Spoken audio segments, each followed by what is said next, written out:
Esse é o Mundo em Revolução e nós vamos falar agora sobre a situação na Ucrânia, hoje dia 23 de abril de 2025, 8 horas da manhã aqui no Rio de Janeiro, 2 horas da tarde lá em Kiev, no momento que eu gravo esse vídeo. Tivemos mais um grande ataque de drones russos contra a Ucrânia, particularmente em Odessa. De novo, Odessa foi muito atingida, mas também Kiev e Poltava foram muito atingidas por drones russos. Mais uma vez, instalações civis sem nenhuma importância militar. Mas dessa vez os ucranianos também atingiram um grande depósito de munição aqui perto de Moscou. Uma grande base de munição russa explodiu pelos ares, 51º grau, aqui no Oblast de Vladimir, aqui pertinho de Moscou, tá? Do lado de Moscou, é um dos maiores depósitos de munição da Rússia e foi tudo pelos ares. Uma área enorme foi devastada pelas explosões secundárias, tá? O drone ucraniano ocasionou as primeiras explosões, o próprio material do depósito de munição acabou gerando mais um monte de problemas, um monte de explosões, né?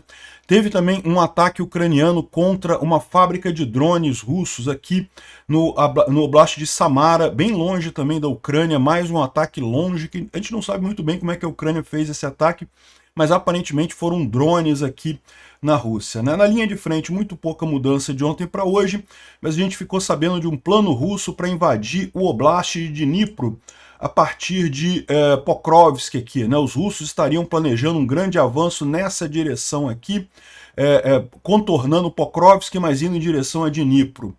Vamos falar sobre essas alternativas. Eu acho que não vai acontecer, mas é um plano russo que eles estão fazendo aqui. E temos que falar também sobre as negociações de paz em que os Estados Unidos parece que desistiram. Uma excelente notícia, como eu falo para vocês, todo mundo sabia que não sairia essa negociação de paz. O grande temor é que o Trump conseguisse pressionar a Europa e a Ucrânia a um acordo de paz ruim. Parece que finalmente o Trump entendeu que não vai conseguir nada, né? É lógico, ele fez de forma que o culpado desse acordo não sair pareça que é a Ucrânia. Ele está dizendo que a Ucrânia não quer ceder e coisa e tal, como se fosse obrigação da Ucrânia entregar os territórios todos. O que ele queria que a Ucrânia, né, abrisse mão de tudo em favor do Putin, né? Isso deve doer duplamente no Trump. Primeiro porque ele prometeu que ia fazer a paz e não sei o que lá e não sei o que lá, e já viu que a coisa é muito diferente do que ele imaginou que seria, né? E segundo, os planos dele de invadir Groenlândia, invadir Canal do Panamá e coisa e tal, tomaram uma posição pior, né? Porque se ele consegue... a Rússia invadiu a Ucrânia, e aí agora é tudo da Rússia, né? Ai, porque eles invadiram, eles morreram muitos soldados russos, então eles têm direito ao território. Peraí, morreram soldados russos, mas morreram civis ucranianos, né? Foi uma invasão que aconteceu, você não pode dar direito a quem invade alguma coisa, né? Eu imagino que pro Trump a ideia dele de tomar a Groenlândia e ficar facinho e coisa e tal, meio que foi pro espaço nessa história. Ele percebeu que ele estava viajando na maionese com essa história toda, né? Eu acho que isso é positivo, como eu falei para vocês, é o que se espera. Por um tempo a gente não vai ter ajuda americana na guerra da Ucrânia, faz sentido, isso já não estava tendo ajuda mesmo, mas pelo menos eles vão parar de atrapalhar. E isso já é um ganho para a Ucrânia, né? E inevitavelmente, à medida que o tempo for passando, o Trump vai perceber que a única alternativa que ele tem é passar a ajudar a Ucrânia nessa guerra.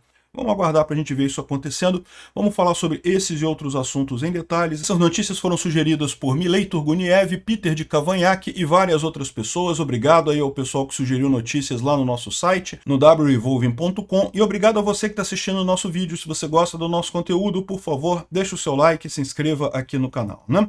Então, falando sobre a situação aqui na Ucrânia, ontem os russos lançaram 134 drones Shahid.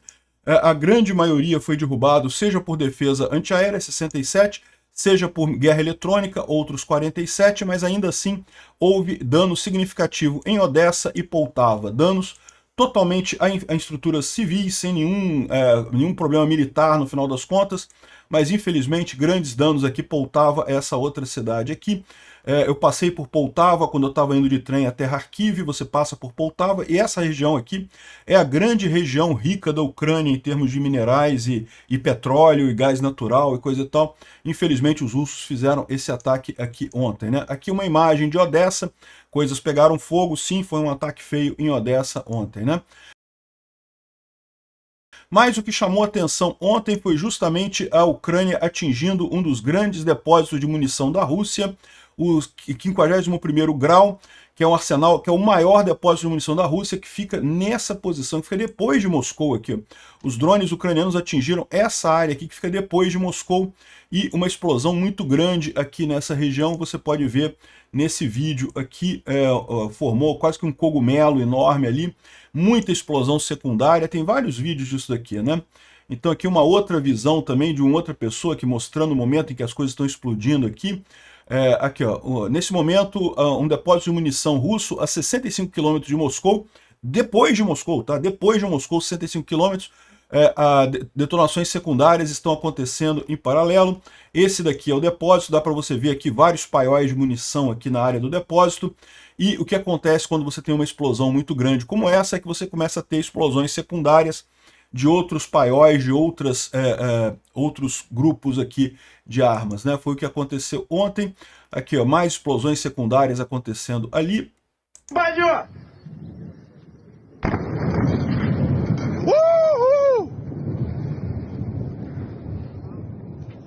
Ебать в рот!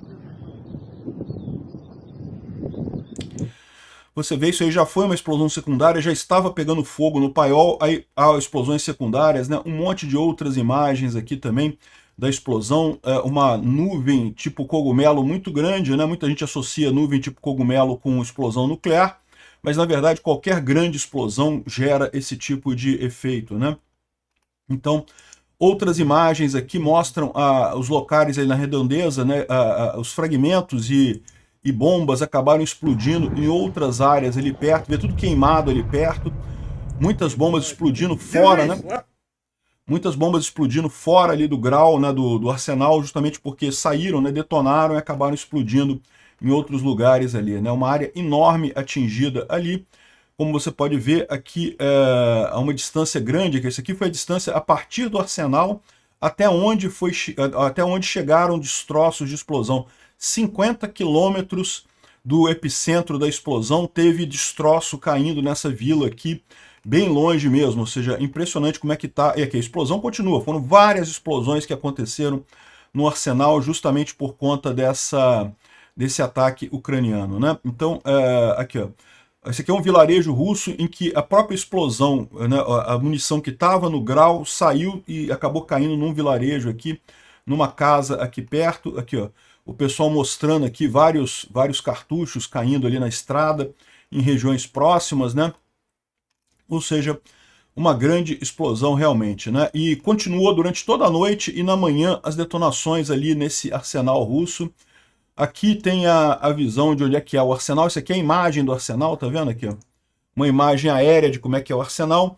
São vários paióis de munição ali naquela região.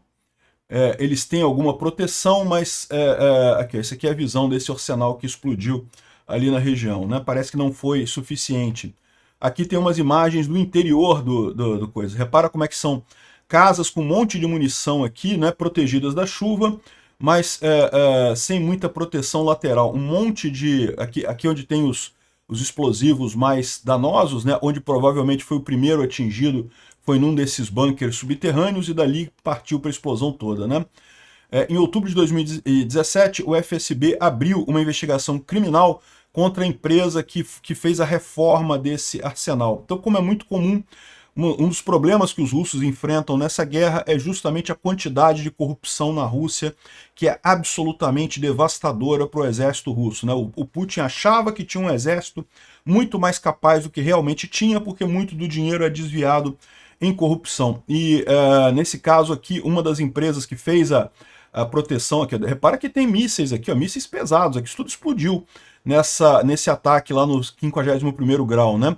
Justamente porque as obras não foram adequadas, não tinha o grau de proteção esperado, e o arsenal acabou explodindo hoje ali perto de Moscou, né?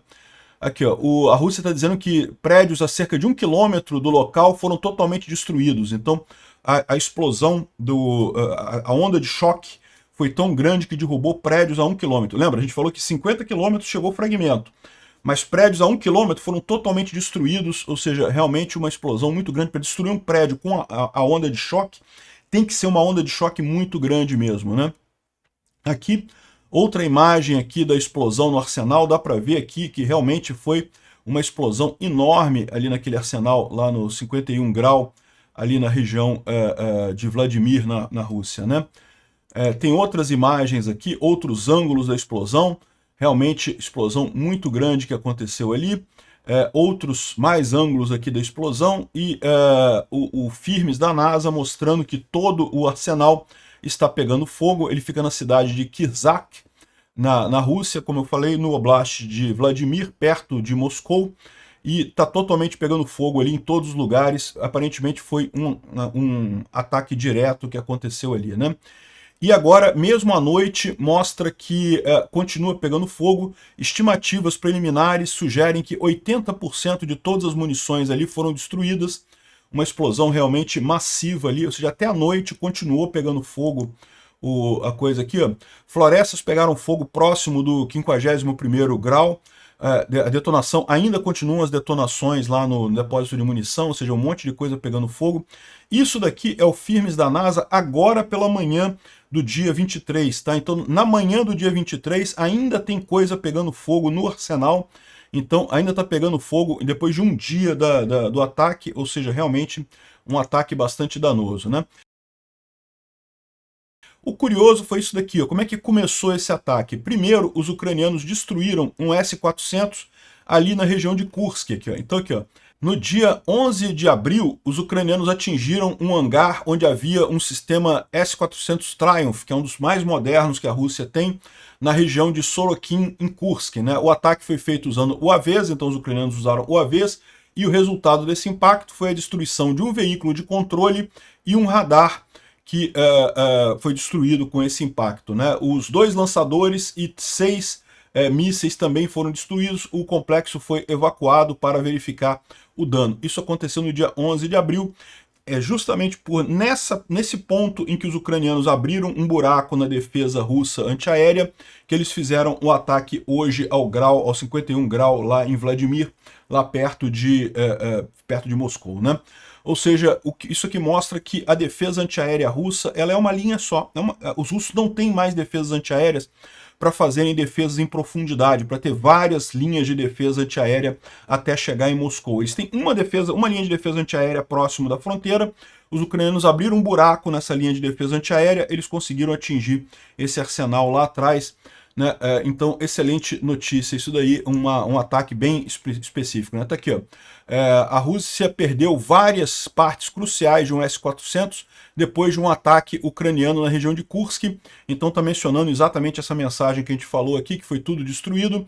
Ou seja, esse S-400 saiu de operação ali em Kursk e com isso abriu o corredor para os ucranianos fazerem um ataque lá no grau, né? Bom, uma coisa importante, está circulando um vídeo aí, que é esse vídeo aqui, ó. Esse daqui é um vídeo antigo, tá? Isso aqui foi um ataque que os ucranianos fizeram num outro arsenal, num outro grau, o 107º grau, que é lá em Toropets. Isso aqui aconteceu de fato, foi os ucranianos que fizeram isso, mas isso é antigo, tá? Então tem algumas pessoas fazendo confusão, colocando essa imagem como sendo a imagem do ataque de hoje. Não. O grosso do ataque de hoje foi durante o dia, então foi muito grande também, muita explosão também aqui, foi um ataque enorme, né? Uma explosão enorme ali no 51 grau, mas não é a mesma imagem, só para você ter noção que são imagens diferentes.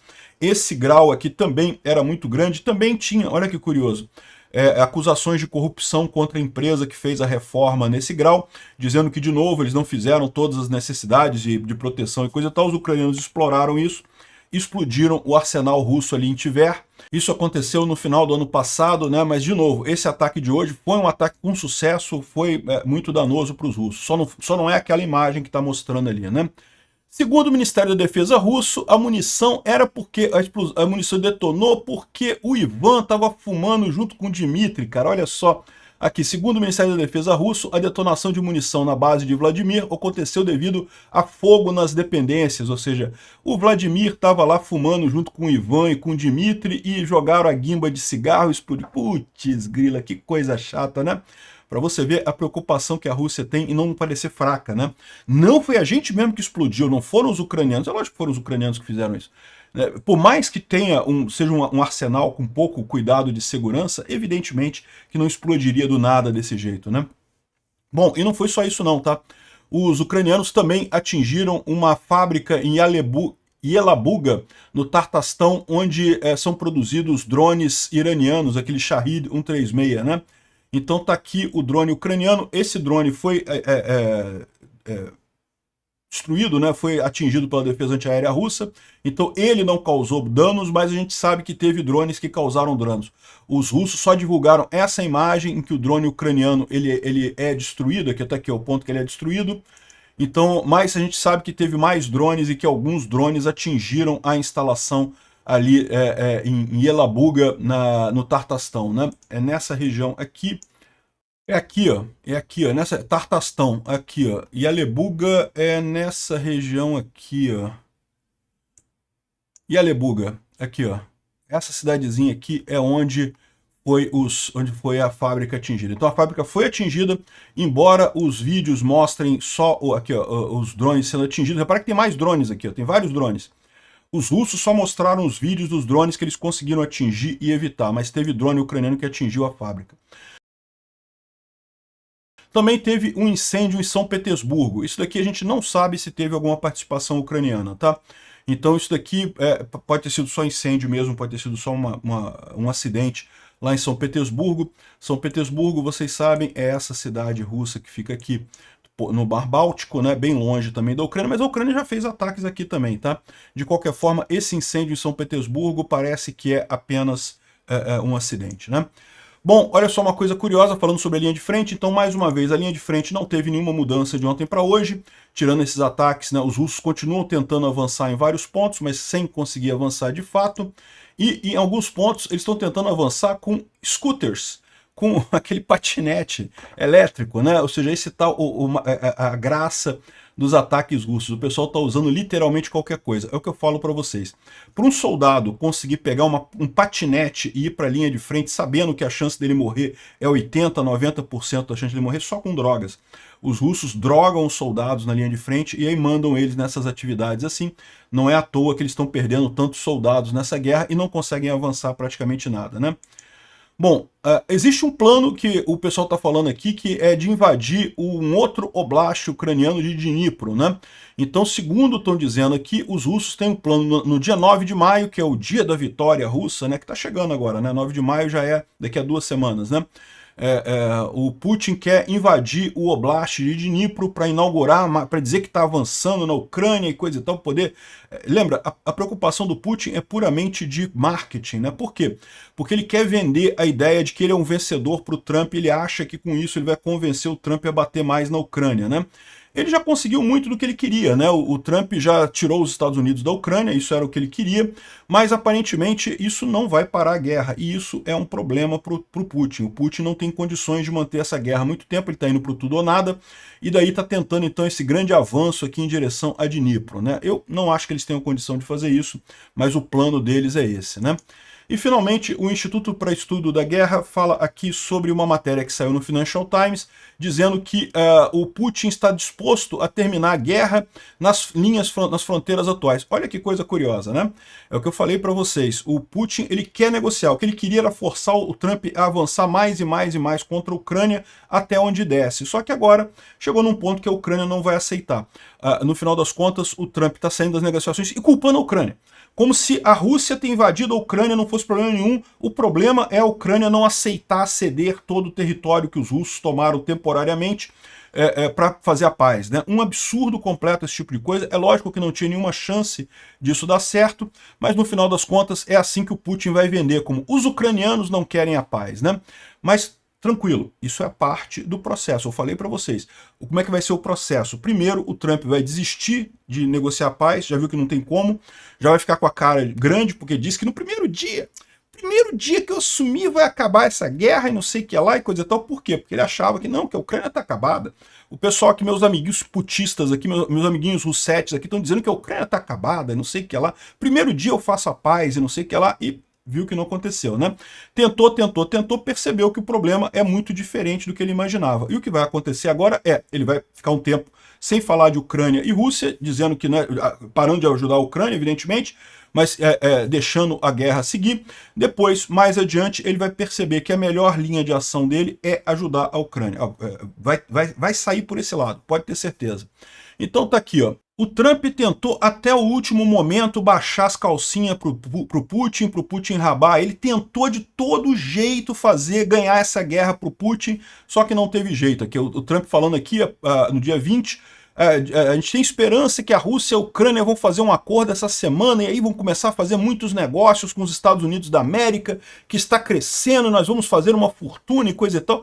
Eu não sei se ele está acompanhando a Bolsa Americana, não sei se está nessa maravilha toda dos Estados Unidos não, mas sem dúvida alguma, tanto a Rússia quanto a Ucrânia querem fazer negócio com os Estados Unidos, né? É um país importante no mundo, economicamente ainda é o país mais importante do mundo.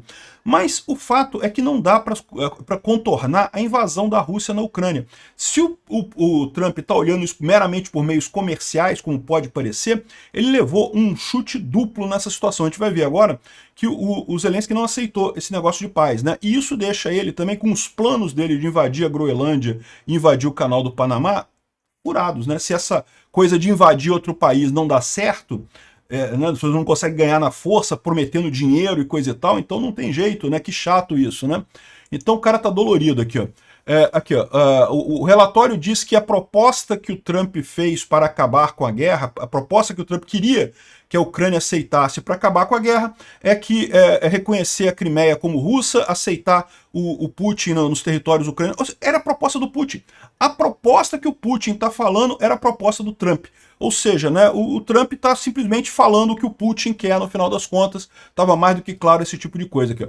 Vladimir Putin oferece parar a invasão na Ucrânia na linha de fronteira atual. Eu sempre falei isso para vocês. O Putin está desesperado para parar essa guerra. Ele sabe que ele não consegue avançar mais, né? Agora, ele está falando isso daqui porque ele quer ficar na ideia de que a culpa de não ter paz é da Ucrânia. A culpa de não ter parado a guerra é da Ucrânia. Olha só, esse pessoal ruinzão que não aceita ser invadido e aceitar a derrota em paz e coisa e tal. Isso é o que ele está falando. Olha como é que era a proposta, segundo dizem as notícias. Né? A gente não sabe se isso daqui é verdade. Isso daqui saiu no Financial Times, saiu no The Telegraph, saiu no Axios. Né? A proposta americana era: a Ucrânia deveria abandonar a Crimeia. A Crimeia aceita que é da Rússia, acabou, não tem mais essa, o que é um absurdo. Olha só, todos os acordos assinados depois da independência da Ucrânia, a Rússia reconheceu a Crimeia como parte da Ucrânia. Que história é essa da Ucrânia agora dizer que não, que a Crimeia não é russa, não é mais da Ucrânia e coisa e tal? Parar as hostilidades em toda a linha atual, na linha corrente atual, né? Os Estados Unidos iriam levantar todas as sanções impostas à Rússia. Olha que absurdo que o Trump está querendo nesse acordo de paz. A usina nuclear de Zaporizhia seria transferida para os Estados Unidos em cooperação com a Rússia. Ou seja, a usina que é ucraniana, os russos iriam dar para os americanos. Caralho, olha que absurdo isso, bicho. Que coisa mais sem sentido. Aí depois teriam negociações diretas, depois disso teriam negociações diretas entre a Ucrânia e a Rússia para reaver esses territórios ocupados, o que não faz sentido nenhum, sem garantia de segurança dos Estados Unidos, sem garantia de segurança nenhuma. A Ucrânia se recusaria a entrar na OTAN, mas poderia entrar na União Europeia. E a conclusão do acordo de minerais. Né? É lógico que de forma alguma a Ucrânia vai aceitar esse tipo de coisa. E aí, de fato, o que aconteceu aqui foi isso. O Zelensky ontem já tinha falado isso. Olha que esse ultimato do Trump para ceder a Crimeia para a Rússia, isso não é discutível, não está no âmbito das coisas que podem ser discutidas. E nessa manhã de hoje, o Telegraph publicou esse plano de 7 pontos do Trump aqui, que é basicamente, né, a rendição da Ucrânia, né? Aqui, ó, o próprio Telegraph colocou e chamou isso de rendição. O que o Trump está propondo para a Ucrânia é se renda aí para os russos. O cara tá fazendo o papel de russo, porra, tá fazendo o papel do Putin. Não tem nada de negociação nessa história, tem simplesmente de ceder. Ele falou que não, que eu vou forçar o Putin vai ser razoável, coisa e tal. O Putin não cedeu 1 milímetro. E aí ele quer que a Ucrânia ceda 100% de tudo. Um absurdo completo essa ideia desse idiota, né?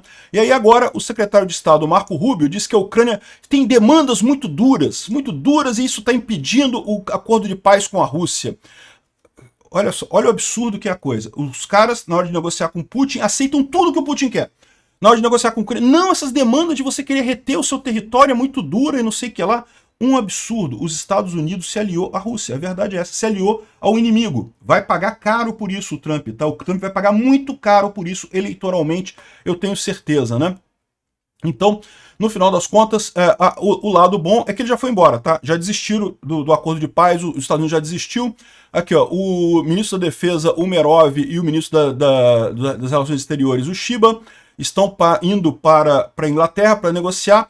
Como acordado em Paris, nós encontraremos com os americanos, os europeus, e a Ucrânia continua totalmente desejando a paz, apesar de tudo. O nosso foco é um cessar-fogo incondicional e completo como um primeiro passo em direção a uma paz duradoura, né? Então a Ucrânia está querendo fazer a paz. Agora aqui, ó, as conversas com a Ucrânia começaram em Londres, mas sem os Estados Unidos. O Rubio foi embora, disse que não vai ficar, não vai fazer nada, porque viu que não ia ter condições, a Ucrânia não vai aceitar a rendição incondicional, que é o que ele queria que acontecesse, né? Então, nesse meio tempo, o Peskov no Kremlin culpa a diferença nas posições pela falta de progresso, mas diz que continua conversando com os Estados Unidos, ou seja, os Estados Unidos continuam conversando com os russos. O que os russos pedem, os Estados Unidos faz. Mas a Ucrânia... Que absurdo isso, cara. A Ucrânia foi invadida. A única posição razoável para acabar essa guerra é a Rússia sair da Ucrânia. Não tem nenhuma outra posição para negociar nisso daí. Os Estados Unidos, do jeito que ele tá agindo, ajudando a Rússia, ajudando a guerra, né? A Ucrânia esclareceu a posição sobre essas conversas que estão tendo em Londres. Nossa delegação está a caminho do encontro que foi planejado para o meio do dia. Os britânicos estão organizando isso e Londres deveria ter representantes da Ucrânia, dos Estados Unidos, da França, da Alemanha e da Inglaterra. Se o Rubio não aparecer, parece que o Rubio fugiu de lá, o formato está fora da mesa, não há nenhuma forma de negociar esse tipo de coisa, ou seja, não vai ter nada, não vai ter negociação nenhuma. O lado positivo disso, como eu falei, é que nós estamos caminhando no caminho correto para a gente chegar no caminho desejado. Ou seja, o Trump vai desistir desse negócio, se convenceu de que não tem como chegar a lugar nenhum, e vamos ver o que vai vir a partir daí, né? Europa para Estados Unidos. Não vai haver cessar-fogo e não vai haver alívio nas sanções contra a Rússia. Então, a Bruxelas insiste em continuar mantendo até as sanções à Rússia, até a Rússia sair da Ucrânia completamente, até termos uma paz duradoura nessa história, né? Então é isso que está acontecendo lá na Europa. O acordo de paz furado do Trump fez água, como todo mundo sabia que faria água. Vamos esperar agora, vai ter um período em que o Trump vai culpar a Ucrânia, vai dizer que a Ucrânia é culpada de tudo e não sei o que lá, porque foi invadida como pode, não sei o que lá, mas pode ficar tranquilo que à medida que a reação pública do público americano começar a deixar claro para ele que ele está do lado perdedor nessa história, ele vai se virar para o outro lado. Eu tenho certeza que o Trump, ele é idiota, mas não come cocô no café da manhã, não chega a ser tão idiota assim. Então ele vai perceber que a única alternativa que ele tem é ajudar a Ucrânia. Eu tenho certeza que isso vai acontecer, né?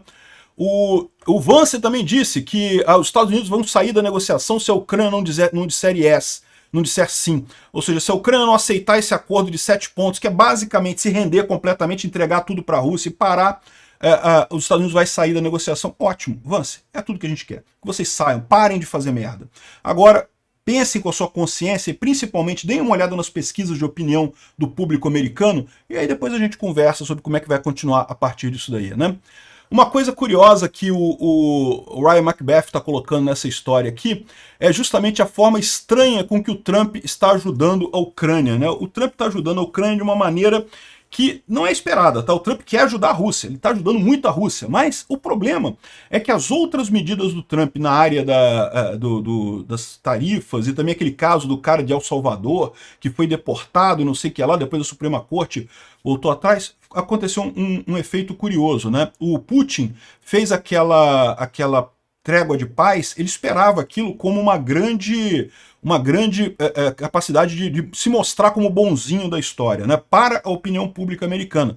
De novo, a briga agora vai ser contra a opinião pública americana. E eu já falei para vocês, tanto o Trump quanto o Putin acham que conseguem dominar através das redes sociais a opinião pública americana e eles estão errados. Eles conseguem dominar algumas pessoas, mas não conseguem dominar muita gente por muito tempo.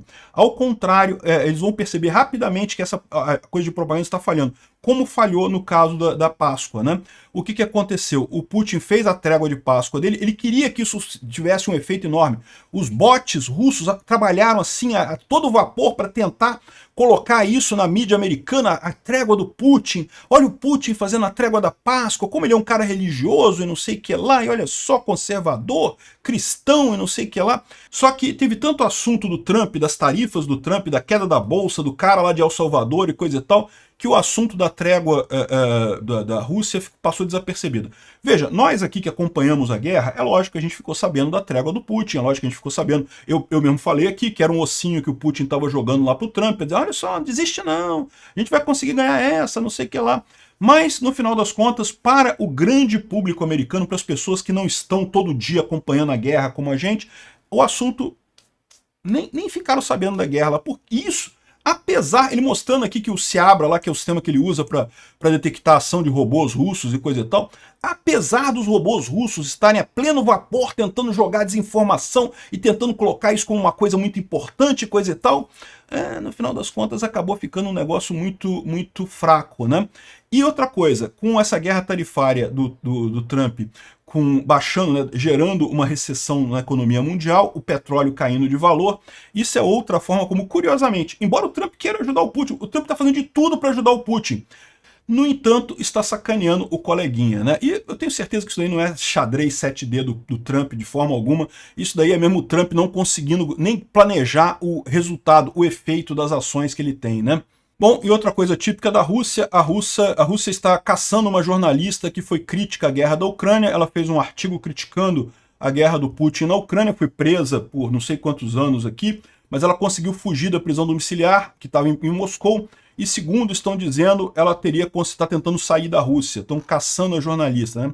Tipo o que acontece aqui no Brasil com Alexandre de Moraes e o pessoal caçando Oswaldo Eustáquio, Alan dos Santos e coisa e tal. Pois é, a Rússia também está fazendo isso contra jornalistas lá, né? Típico de ditaduras, esse tipo de coisa. Obrigado por assistir o vídeo até o final. Se gostou do conteúdo, não esqueça de deixar o seu like, isso ajuda o canal a crescer e a chegar para mais gente. Se não gostou, deixe o dislike e explique nos comentários como podemos melhorar. Comente também sugestões de temas que podemos trazer por aqui. Comentários insultuosos ou defendendo ditaduras e criminosos de guerra serão sumariamente bloqueados. Agradeço a compreensão. Se ainda não é inscrito no canal, considere se inscrever clicando no botão inscrever-se abaixo e marcando a campainha para todos os avisos. Se quiser ajudar o canal, veja no nosso site como você pode fazer isso.